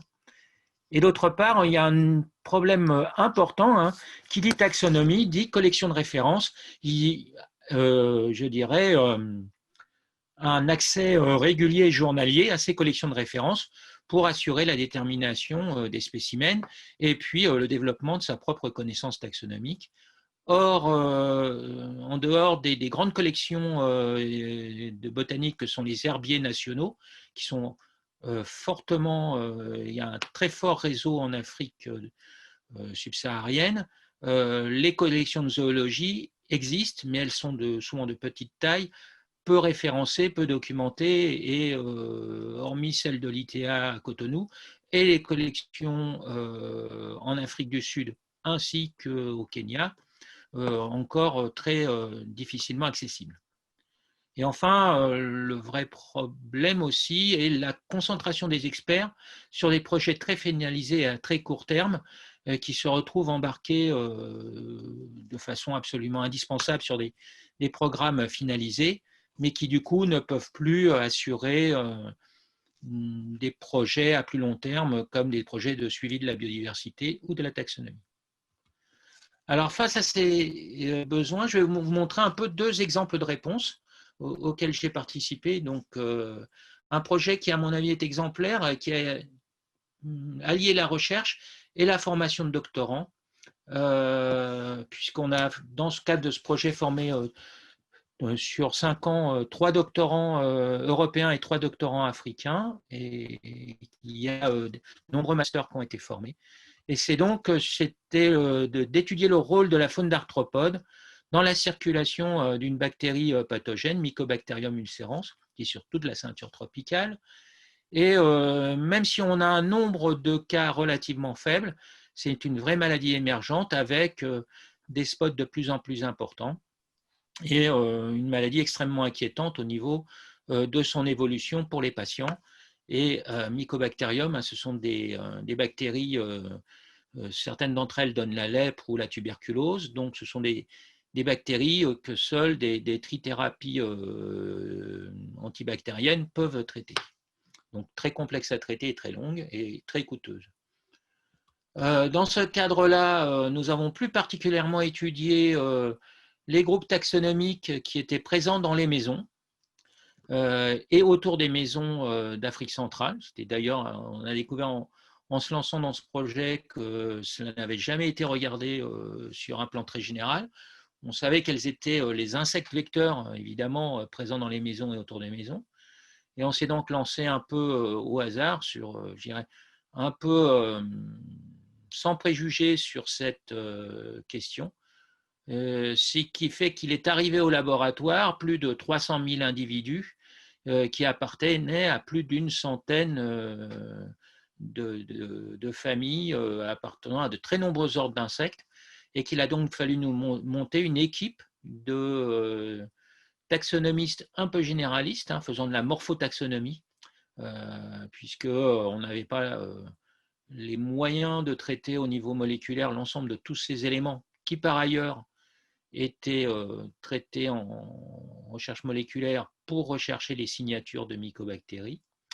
Donc, on a dû rechercher et on a pu trouver une expertise à travers un étudiant formé à l'université de Douala qui a pu prendre en charge cet énorme travail avec un technicien que vous voyez sur la photo et qui a été formé au cours de ce projet à la reconnaissance des familles et des ordres d'insectes d'une façon extrêmement généraliste. Donc un besoin très précis et très rapide qui s'est présenté et qui, fort heureusement dans ce cas-là, a pu, puisqu'on était au Cameroun, on a pu être réalisé directement. Dans d'autres pays, je pense que ça aurait été beaucoup plus complexe. D'ailleurs, nous avons tenté, une autre équipe de ce programme a tenté la même expérience au Bénin et ça a été beaucoup plus difficile à réaliser. La deuxième chose, c'est donc là, vous aviez le besoin en termes de recherche et comment on arrive à faire quels sont vraiment au niveau pratique ce que l'on demande dans nos programmes de recherche. Et très rapidement, avec des collègues d'universités françaises, mais aussi africaines, on s'est posé la question de savoir comment, au niveau pratique, on pouvait motiver et accrocher les étudiants vers la biodiversité et la taxonomie.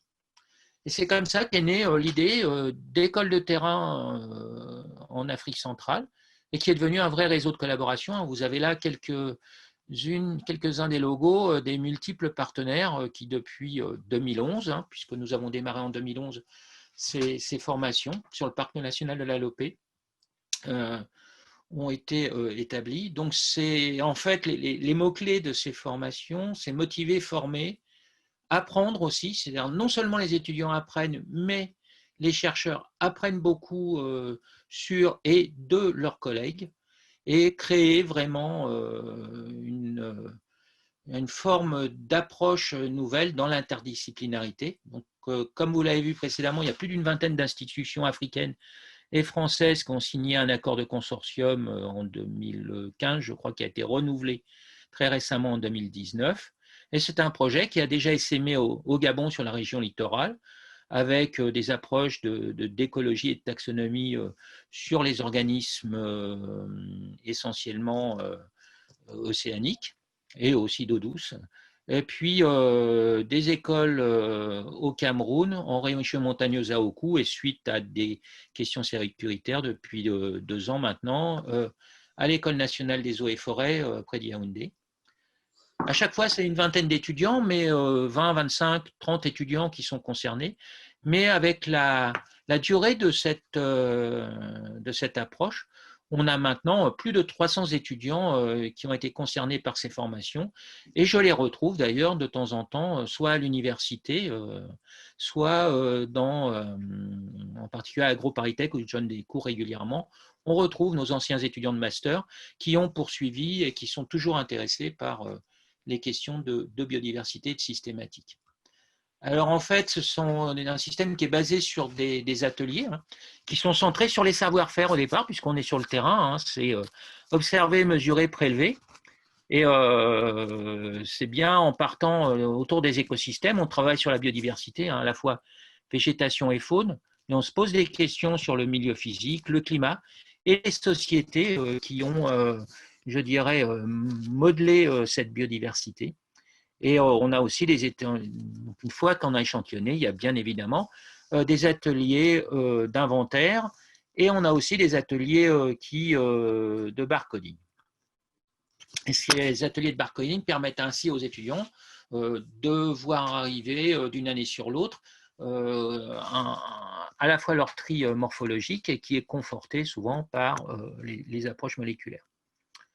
Et comme on le voit, il s'agit pour, je pense, motiver au plus les étudiants et mieux comprendre cette biodiversité et son évolution, c'est de plonger tout cela dans un complexe pluridisciplinaire avec des paléoécologues, des archéologues, des géographes, des sociologues, et puis évidemment des spécialistes de la zoologie, de la botanique et des services écosystémiques. Donc c'est un petit monde qui finalement pratique de façon très directe la pluridisciplinarité et c'est un moyen aussi d'amener les étudiants à être vraiment motivés par ce type de recherche parce qu'ils voient que le taxonomiste est un peu la pierre angulaire du système. Sans la connaissance directe des différents taxons étudiés, que ce soit insectes, mammifères, plantes, on travaille aussi beaucoup sur les amphibiens par exemple. Sans cette connaissance précise, il est impossible de démarrer ensuite l'ensemble du processus et l'analyse complète des interactions. Donc directement sur le terrain, je pense qu'on arrive à sensibiliser, mais aussi à motiver les étudiants pour entrer dans ce monde très particulier qui est celui de la systématique et de la taxonomie. Alors, pour en revenir à des choses un peu plus globales, quelles sont les solutions qu'on pourrait envisager pour améliorer une situation qui, vous voyez, n'est pas totalement par pas de zéro. Il y a beaucoup d'initiatives, beaucoup de projets de développement dans de très nombreux pays. L'école de terrain Écotrope n'est pas la seule. Il y a une école de terrain anglo-saxonne qui se déroule en Afrique orientale. Il y a des pays comme l'Afrique du Sud qui ont une très ancienne connaissance et une très ancienne culture de la muséologie, de la taxonomie, de la systématique et de l'étude de la biodiversité. Et à travers ces exemples, on voit que créer et financer des centres d'expertise régionaux est certainement un des points clés, puisque chaque pays n'a pas les moyens d'héberger, et que pareil, du fait des ressources relativement faibles des États, on ne peut pas envisager d'avoir le recrutement global d'un grand nombre de spécialistes, mais il est plutôt question d'offrir aux quelques spécialistes qui sont aujourd'hui dispersés, souvent très compétents et très motivés, les moyens de travailler ensemble et de créer quelque chose d'assez construit. Donc on a ce vivier qui existe, on a des collections de références qui ont besoin d'être regroupées, d'être conservées et d'avoir une visibilité à l'extérieur et aussi une visibilité dans le temps pour pouvoir continuer à être pérennisé sur de longtemps. Ça ne pourra se faire que sur des centres d'expertise régionaux, dont l'un des modèles peut se retrouver sur celui de Cotonou à l'IITA. Et puis, renforcer les partenariats et des projets tels que les écoles de terrain, mais aussi quelque chose dont je n'ai pas parlé, qui sont des projets d'enseignement-recherche internationaux, comme les masters internationaux. Je vous ai mis celui de la gestion des environnements littoraux à Douala, qui est un master où interviennent des universités françaises et les universités de Douala et de Libreville et Franceville au Gabon, et de Yaoundé aussi au Cameroun. Et bien dans ces masters internationaux, on a des échanges très directs avec les écoles de terrain et ça permet aussi aux étudiants, après ou pendant l'école de terrain, de rencontrer leurs futurs projets de thèse et de se spécialiser souvent sur des questions qui ont trait à la biodiversité, voire à la taxonomie. Pardon. Et puis, il y a un point important, c'est puisqu'on a des pays en développement et des pays qui ont des ressources relativement faibles, c'est de développer les approches avec des technologies frugales. Par exemple, pour tout ce qui touche à un outil qui est maintenant extrêmement présent dans le domaine de la biodiversité, qui est l'utilisation soit des barcodes, soit du séquençage ADN plus prononcé pour faire de la phylogénie. On a beaucoup d'étudiants africains qui viennent en Europe se former au séquençage ADN, ou en tout cas à l'analyse des résultats de séquençage ADN. Par contre, ils n'ont pas les moyens de développer cela chez eux. Et pourtant, avec les nouvelles méthodologies, en particulier avec les séquenceurs nanopores, on peut imaginer du séquençage ADN in situ. Il y a déjà eu des tests. Là, je vous ai mis une photo, c'était une publication sur l'Antarctique, mais nous avons commencé à tester cela sur l'Afrique. Il y a déjà eu 2-3 expériences de différents laboratoires sur le continent africain. Et ce sont en plus des technologies qui sont d'une approche moins coûteuse, et qui donc pourraient être envisagées d'être développées et d'être prises en main par les experts africains. Et puis, comme je vous le disais en introduction, le téléphone portable et le smartphone sont des outils très quotidiens parmi l'ensemble des acteurs africains, hein, pas seulement les étudiants, mais même les femmes au marché ont souvent 1 ou 2 téléphones portables et utilisent beaucoup les smartphones. Les agriculteurs kenyans ont maintenant tout un système d'alerte avec smartphone qui marche très bien. Donc on peut imaginer à travers ces smartphones, nous on développe dans les écoles de terrain des approches de microscopie de terrain, de photographie. On a aussi aujourd'hui des approches en imagerie 3D et donc des approches virtuelles, puisque comme le disaient nos 2 collègues des écoles agro, on manque de temps. Et quand on était étudiant il y a une quarantaine d'années comme moi, on prenait du temps pour faire de la dissection, du dessin, etc. Et on s'appropriait notre propre reconstitution 3D à partir d'une approche très pragmatique, mais qui prenait du temps. Et je pense que l'imagerie 3D peut permettre déjà de pallier à ce manque de temps pour se créer sa propre reconstitution mentale pour les étudiants. Et enfin, le développement des bases de données, on les voit de plus en plus nombreuses. Elles doivent devenir interactives. Il y a le GBIF derrière qui peut être un outil remarquable pour tout concentrer et qui a fait beaucoup de formations dans les pays du Sud. Plus sur la botanique d'ailleurs que sur la zoologie, mais la zoologie commence à embarquer. Et c'est à travers ces différentes approches qui sont facilement accessibles aux étudiants et aux experts des pays du Sud qu'on arrivera probablement à redévelopper à travers des muséums virtuels, à travers donc des bases de données de plus en plus performantes, à recréer du lien et à maintenir déjà vivaces certaines pratiques sur la biodiversité et la systématique, mais aussi à les faire évoluer de façon plus importante. Et voilà, donc c'est en conclusion de cette très courte présentation. Et bien évidemment, aux besoins sans cesse grandissants de ces pays du Sud, c'est vraiment galopant. Ils doivent répondre à des solutions innovantes et facilement déployables in situ et avec des moyens souvent assez frugaux. Et c'est vrai que face à une crise quand même qu'on ressent, qui touche les pays du Sud, les pays du Sud ils peuvent aussi apporter leur contribution originale et il est temps pour eux de vraiment prendre en main la biodiversité et de fonctionner avec les experts du Nord, mais aussi, pour les insectes, on ne peut pas les oublier, les communautés amateurs. Ce que j'ai oublié de dire, c'est dans nos écoles de terrain et dans beaucoup de missions que nous pratiquons en Afrique centrale avec l'IRD, on a de plus en plus de taxonomistes spécialisés qui sont amateurs, mais très pointus sur leur groupe, qui participent à cet effort. Voilà. Et donc, je ne manquerai pas, par peut-être écrit ou par la suite, de répondre à vos questions. Olivier, je te repasse la main. Je vais quitter mon écran partagé. Ok, merci beaucoup pour cette présentation qui était très, très riche et intéressante. Est-ce que, Sylvie, on a des questions et réponses pour les conférenciers, on va dire, oui, conférenciers. Bonjour à tous. Donc, pas beaucoup de contributions malheureusement, mais deux points qui ont été d'ailleurs assez relayés dans les différentes interventions. Bruno Righetti nous dit, si les ingénieurs sont généralistes, qui peut être spécialiste sur le terrain?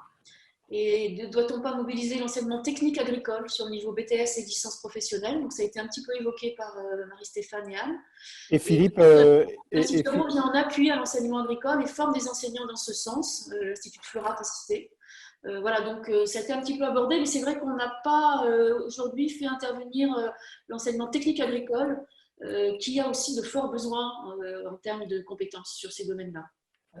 Pour préciser, on a essayé, puis on avait un contact qui n'a pas pu se libérer, etc. Et j'aurais trouvé effectivement que c'était intéressant. Et Philippe Le Gall vient de conclure un petit peu. Enfin, dans sa conclusion, il y avait un élément de réponse sur qui sont les spécialistes si nous on est les généralistes, en disant qu'il faisait intervenir des amateurs qui étaient forts sur certains domaines. Si tu veux compléter sur ça, peut-être, Philippe. Oui, je peux aussi compléter en disant que voilà, je m'implique beaucoup dans les associations entomologiques. Hein. Je suis actuellement le président de l'ASEF, la Société entomologique de France, et je suis au conseil d'administration de l'OPI, comme un certain nombre de gens qui nous écoutent là d'ailleurs. Et on y retrouve dans ces groupes-là des gens qui ont des compétences taxonomiques fortes et qui font vraiment de l'alpha-taxonomie, c'est-à-dire de la reconnaissance, et qui savent aussi déployer des techniques sur le terrain. Et c'est donc un système un peu gagnant-gagnant que d'offrir un accès au terrain à ces gens-là, et qui participent très fortement je dirais, à la diffusion de leurs connaissances et des connaissances généralistes qui sont demandées à la taxonomie, hein, tout ce qui est reconnaissance morphologique, etc. Donc, qui se perdent un peu dans les laboratoires. Hein, ils perpétuent ces travaux de base et sont, pour certains d'entre eux, de très bons enseignants. Il y a aussi une catégorie qu'on pourrait ajouter, qui est à la frontière entre les amateurs et les professionnels. C'est que face aux crises qui touchent nos institutions au niveau du recrutement et à l'impossibilité pour les instituts de recherche de recruter sur tous les profils. Donc les profils plutôt taxonomistes sont un peu sont délaissés, mais ces taxonomistes souvent se retrouvent comme micro-entrepreneurs ou dans des entreprises qui font de l'étude d'impact et de l'analyse de biodiversité dans les écosystèmes. Et d'amener aussi ces jeunes qui qui travaillent sur la biodiversité, mais directement dans les études d'impact, etc., et qui ont leur propre entreprise au contact des jeunes Africains, c'est aussi proposer des modèles divers à ces jeunes et peut-être les motiver un peu plus parce qu'ils voient qu'il y a une diversité, il y a des potentialités dans ce domaine qui ne sont pas seulement de finir chercheur, vu le nombre de postes très réduits qu'il y a en Afrique, mais qu'il y a peut-être aussi d'autres voies à développer. J'espère que j'ai pu un peu préciser Oui, de ce merci côté-là. beaucoup. Ça te va, Olivier ? Oui, très bien, parfait. C'est exactement ça, le profil que tu brosses un peu et qu'on va retrouver d'ailleurs dans les ateliers.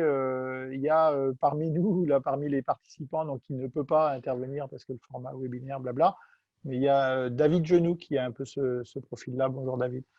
Et donc, Et sur cette thématique-là, Olivier, on a aussi donc Christophe Bouget qui nous dit que justement au sein de ces sociétés savantes et dans l'activité amateur, donc c'est naturaliste, est-ce qu'il n'y aurait pas un enjeu à approfondir donc dans leur collaboration avec l'enseignement supérieur pour justement apporter cette notion de spécialiste qui pourrait être impliquée dans les écoles d'agro ou dans les universités pour travailler avec les étudiants. Voilà, c'est une question qui est posée. Oui, Marie-Stéphane? Enfin, je peux répondre, mais je pense que en fait, une des choses qui serait intéressante, c'est justement de lister la communauté des gens qui ont des compétences pour les faire travailler ensemble, et pas seulement sur les étudiants, l'enseignement agronomique, mais aussi la recherche. Donc, en fait, c'est toutes ces passerelles qui, en bout de course, bénéficient forcément aux étudiants, mais la structuration, elle doit être collective. Et d'intégrer, que ce soit, comme disait Bruno, le niveau BTS, et d'enseigner aux enseignants de BTS, de les faire participer à des réflexions globales sur l'enseignement technique lié à l'enseignement supérieur, plus les taxonomistes amateurs, plus les taxonomistes chercheurs, plus les enseignants-chercheurs. Donc, du coup, en fait, cette communauté, elle doit se structurer parce que, en fait, oui, c'est intéressant d'amener des gens vers, mais c'est pas one shot, quoi. Donc, du coup, sinon, c'est pas intéressant et c'est pas structuré et ça mènera pas sur des choses qui vont être pérennisées. Donc, c'est pour ça que je pense qu'il y a des liens à créer, peut-être dans les laboratoires, peut-être à Grignan, peut-être dans des espaces peut-être qui n'existent pas, voilà. Donc, à créer pour pouvoir donner une lisibilité à la taxonomie, la décliner en enseignement et recherche sur ces interactions-là et donner envie aux jeunes. Et en complément de ce qui a été dit par Philippe Le Gall, c'est que non seulement c'est difficile de trouver un travail en tant que chercheur ou enseignant-chercheur quand on est taxonomiste, mais c'est aussi difficile lorsqu'on est taxonomiste d'avoir des projets de recherche qui permettent de recruter des doctorants et de les former. Et peut-être qu'en Afrique, c'est un peu plus facile, mais en tout cas, en Europe, c'est compliqué parce que finalement, on a l'impression que les sciences taxonomistes, c'est quelque chose de désuet. Et si on n'a pas une finalité immédiate derrière, ça ne sert à rien, quoi. Voilà. Donc ces aspects-là sont quand même… donc, on peut réfléchir sur la fonction, voilà, mais à un moment donné, la base, elle doit être indépendante de la fonction, quoi. Et on a du mal à former au niveau doctorat et forcément d'attirer ensuite des étudiants de M2 si on n'a aucune perspective derrière, quoi. Voilà. Ok. Sylvie, il y a d'autres questions qui tombent dans la partie questions-réponses. Je précise, il y a quelqu'un qui a posé une question sur la partie conversée. Alors, c'est pas qu'on met les choses dans des boîtes et tout ça, mais on va mieux garder une trace des questions qui sont posées pour les ateliers quand elles sont dans l'onglet questions-réponses. Donc, merci de les poser plutôt là-bas. Sylvie, si tu veux…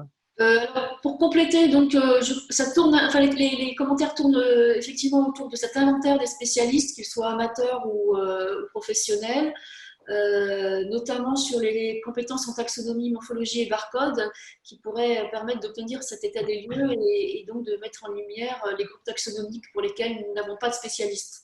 Donc voilà, on tourne un petit peu autour de ces questions-là, en fait, de la connaissance du paysage des taxonomistes nationaux ou internationaux au niveau de ces spécialités, quoi. Voilà. Est-ce que j'ai d'autres questions? Il y en a sur les filières courtes. Il y a David qui… David pose une question sur les filières courtes. Est-ce que c'est la licence pro? Qu'est-ce qu'on fait effectivement des filières initiales agricoles de type bac pro, technicien, BTS? Ça ressemble un peu à une question que posait, je ne sais plus qui, un petit peu, Christophe Bouget peut-être, non? Enfin, qui était posée un petit peu avant. Oui. Donc effectivement, c'est ce que je disais tout à l'heure. On abordera certainement dans les ateliers la situation de l'enseignement technique agricole et de ce qu'on doit, comment on doit former peut-être même les agriculteurs eux-mêmes à ces questions de reconnaissance dans le cadre des pratiques agroécologiques. Ça, c'est des choses qui sont revenues aussi dans les discussions préparatoires au séminaire. Moi, j'aurais peut-être une question. C'est pas forcément mon rôle de poser une question, mais c'est sur le sentiment que j'ai que taxonomiste, c'est ce que disait un petit peu, je crois, Marie-Stéphane tout à l'heure, ou Anne, je ne sais plus, on forme, mais avec 20 heures d'enseignement, on ne forme pas un taxonomiste, on ne forme pas quelqu'un chez qui c'est profondément ancré. Mais enfin, c'est mieux que rien, et clairement, c'est mieux que rien. Et comment on recrute les jeunes qui sont des lecteurs de la Hulotte, qui vont gavouiller dans les mares quand ils sont gamins pour aller pêcher les têtards, etc. Parce qu'eux, ils ont cette sensibilité-là. C'est eux qu'on retrouve éventuellement dans les sociétés entomologiques ou dans les sociétés naturalistes, et c'est eux les amateurs dont parlait Philippe Le Gall. Et comment est-ce qu'on les recrute dans le monde, dans la sphère, on va dire, agricole, vétérinaire, oublions pas vétérinaire. Il y a encore on parle beaucoup d'entomologie au passage et pas beaucoup de parasitologie. Il y a encore un tout petit peu moins de monde qui s'intéresse aux nématodes des boyaux, voilà, c'est quand même des niches, on va dire. Si je peux intervenir, Ouais. je pense que le profil d'étudiant dont tu parles, on va peut-être plus aisément le retrouver dans des formations universitaires, qu'il ne faut pas qu'on oublie, même si on est là au titre Agrignum. En fait, il y a quand même, je sais que dans les gens qui nous écoutent, là, il y a plusieurs collègues de l'Université de Tours, par exemple. Donc, peut-être qu'on a des profils qui sont aussi assez différents dans les universités qui peuvent développer des formations jusqu'au master qui soient plus axées sur ces questions-là de taxonomie. Et peut-être que on a une interface aussi à peut-être développer entre des formations qui sont beaucoup plus spécialisées que les nôtres et nous qui avons des problématiques opérationnels, je dirais, qui font appel à ces connaissances-là. Et je pense que là, il faut qu'on travaille aussi sur une interface entre ces deux mondes de l'enseignement supérieur. Et puis, sur la question de l'enseignement technique, il semble que sur la feuille de route du nouvel Institut Agro, ces questions d'interaction entre l'enseignement supérieur agricole, agronomique et les établissements d'enseignement technique soit quelque chose de très prioritaire. Et il me semble que là, ce serait vraiment un objet de travail particulièrement intéressant. Merci Anne. Alors, je pense qu'on va être obligé de conclure. Philippe, Olivier, je te laisse la parole. On utilisera la matière que vous avez donnée là dans les questions pour conduire les ateliers aussi qui vont venir. Et je te laisse, Olivier, présenter la suite de notre plan. Oui, ben voilà, je vais revenir mais très rapidement sur les 3 ateliers. Donc, la manière, certains des participants à ces ateliers, en tout cas des animateurs des ateliers, je dis certains parce que je n'ai pas regardé la liste précise et donc je prends le côté un peu safe, mais en théorie tous, voilà, ont assisté ou vont assister, en tout cas ça tous, à la session qu'on a eue ce matin. Sur l'enregistrement, ils peuvent y assister, mais je pense qu'il y en a un certain nombre qui étaient présents. Et ça va en tant que tel enrichir les ateliers. Les questions qui ont été posées dans la session questions-réponses vont servir de matériaux de base. C'est des ateliers où il va y avoir, si possible, une participation des intervenants, des participants, etc., un truc un petit peu croisé. Et on va travailler aussi sur la base de documents en ligne pour faire… en gros, on va essayer de faire ce qu'on aurait fait normalement cet après-midi en présentiel. Imaginez un petit peu, on prévoyait d'être dans l'amphithéâtre de la Grande Galerie de l'Évolution. C'est un tout petit peu moins classe là d'être sur Zoom, mais c'est même pas mal moins classe. Et on aurait été dans les petites salles autour et on aurait travaillé par petits groupes sur les 3 sujets que j'ai mentionnés tout à l'heure. Donc, pour mémoire, la question de l'identification quand on a une bestiole dans une boîte, la question de l'identification morphologique, moléculaire et les différentes façons d'identifier cette bestiole, comment elle se croise, comment elle se complète, comment elle s'exclut. Non, sans doute pas. En deuxième, oui, enfin voilà. En deuxième atelier, ça va être, on va regarder la biodiversité sous l'angle de comment les populations se constituent, les communautés se constituent, comment l'information qu'on récupère sur le terrain, et des fois on part en labo ensuite faire de l'identification, approfondir un peu l'identification, on met les insectes en boîte quand c'est des insectes et les strongles quand c'est des strongles. comment cette information sur le terrain, des espèces qui interagissent entre elles et qui forment des communautés avec des groupes fonctionnels est aussi quelque chose qui doit être absolument pris en compte. Par exemple, c'est pas parce qu'un machin a des élytres et puis 6 pattes, etc., que dans un cas, ça peut être une coccinelle, dans l'autre cas, un doryphore. C'est assez important de savoir ce qu'on fait derrière, parce que c'est pas la même chose.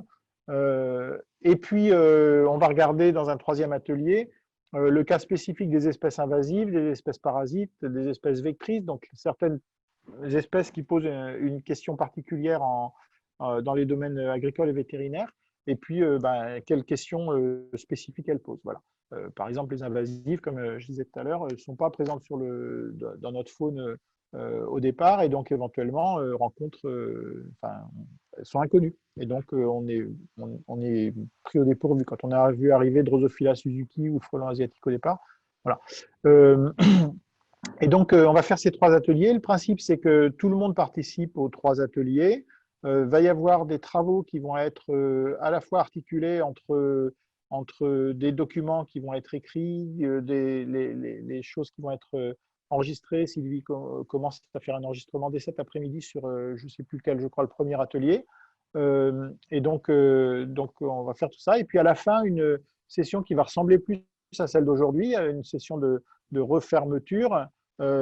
Comment est-ce que l'enseignement sup agricole et vétérinaire s'empare de ces questions-là, lesquelles il traite en propre dans ses propres enseignements, lesquelles on laisse à la capacité de recrutement dans des viviers qui éventuellement existent chez les amateurs, recrutement et partenariat, et lesquelles on fait en partenariat, en enseignement, parce qu'il y a des choses qui sont faites soit au muséum, soit dans les universités, comme le rappelait Anne tout à l'heure.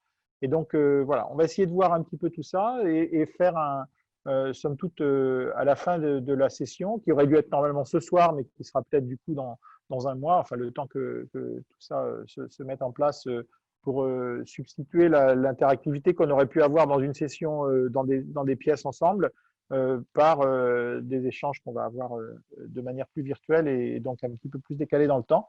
Et pour à la fin, arriver auprès d'Agrignum avec des écoles d'Agrignum avec des propositions un petit peu concrètes qui leur permettront, on espère, de s'emparer de la question et de faire en sorte que dans 5 ans ou dans 10 ans, on dispose d'une diversité de spécialistes ou généralistes. Je ne sais pas très bien, une fois de plus, comment prendre la différence entre ces deux notions qui, en fait, sont une description sur 2 axes un peu orthogonaux, et bien une diversité qui fasse pâlir d'envie tous les pays du monde, voilà, et qui, en tout cas, comble d'aise les gens qui ont besoin d'eux sur le terrain. Voilà. Donc, je vous remercie je pense qu'on a fait à peu près le tour. Sylvie, est-ce que j'oublie quelque chose? Non, je pense qu'on informera la communauté qui s'est connectée ce matin et ceux qui se connecteront sur les prochains jours de la disponibilité des ateliers qu'on va préparer. Voilà. Donc, vous serez informés, restez près de vos mails et de vos réseaux sociaux. Voilà. Et si vous avez, c'est important de le dire, étant donné que tout est enregistré et que les travaux se font à distance, c'est l'avantage. Ça fait que si certains de vos collègues n'étaient pas disponibles ce matin et donc n'ont pas pu être dans la trentaine, en gros, un petit peu plus de participants qui étaient là ce matin, ils peuvent encore voir les sessions, ils peuvent encore accrocher les wagons et même participer activement dans les ateliers. C'est l'avantage un petit peu de notre système de colloque en ligne là, qui a beaucoup d'inconvénients, mais au moins qui a cet avantage-là. Donc, ils peuvent encore accrocher les wagons, ils peuvent encore passer le mot autour de vous et ce sera sans doute utile. Et donc, pour la séquence de clôture, on aura, comme je rappelais tout à l'heure, on aura Guiriba qui, je pense, est encore là, qui assiste à l'ensemble des séances et puis qui participera sous forme de grand témoin, qui nous apportera quelques idées qui sortent de son esprit toujours fécond. Voilà. Merci à tous. Merci beaucoup. Bon après-midi et bonne continuation. À la prochaine, donc à la prochaine fois dans les ateliers et à vos contributions aussi pour nous aider à définir ces objectifs d'enseignement et de développement de vos projets. Merci. Et grand merci à tous les conférenciers de ce matin, aux 5 conférenciers des 4 conférences. Merci de l'invitation et bonne continuation. Merci, au revoir. Merci, Au au revoir. revoir. Et au revoir à tous.